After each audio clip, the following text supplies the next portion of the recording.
করছি 2013 সালে শাপলা চত্বরে রাতের অন্ধকারে পাখির মতো গুলি করে হত্যার শিকার নবী প্রেমিক হেফাজতে ইসলাম বাংলাদেশের শতকর্মীদেরকে, যাদের শাহাদাতের রক্তের বিনিময়ে বাংলার মাটিতে আল্লাহর পয়গম্বরের ইজ্জতের ঝান্ডা সমুন্নত হয়েছিল, স্মরণ করছি সেই সকল কোরআন প্রেমিক জনতাকে আল্লামা সাঈদীর বিরুদ্ধে যখন মিথ্যা মামলার নাটক সাজিয়ে মৃত্যুদণ্ডের রায় ঘোষণা করার পর কোরআনের প্রেমে প্রেরিত হয়ে বাংলা প্রত্যন্ত অঞ্চল থেকে যারা কোরআনের পাখির মুক্তির দাবি নিয়ে রাজপথে নেমে এসে শাহাদাতকে আলিঙ্গন করেছিল। স্মরণ করছি 2014, 15, 16 সালে একতরফা নির্বাচন ঠেকাতে গিয়ে, বাংলাদেশের মানুষের অধিকার রক্ষা করতে গিয়ে বিরোধী মত এবং পথের যে সকল নেতা কর্মীরা গুম, খুন আর হত্যার শিকার হয়েছিল। স্মরণ করছি 2021 সালে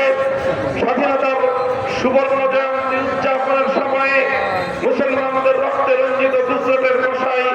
নরেন্দ্র মোদীর বাংলাদেশে আগমনের প্রতিবাদ করতে গিয়ে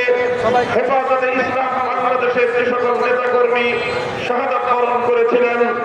স্মরণ করছি আজ ওই সকল ছাত্র জনতাকে যারা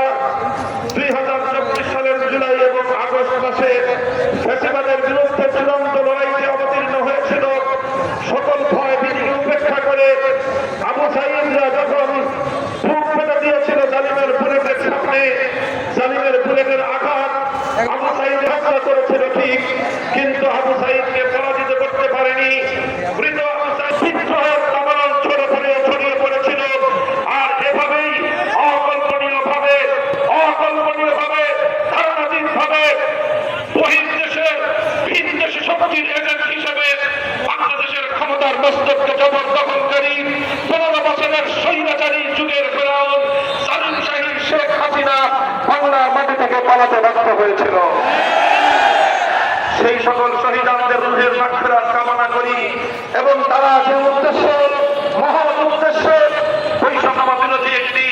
ইনসাফপূর্ণ সমাজ গড়ার যে স্বপ্ন দেখেছিল, সেই স্বপ্ন বাস্তবায়নের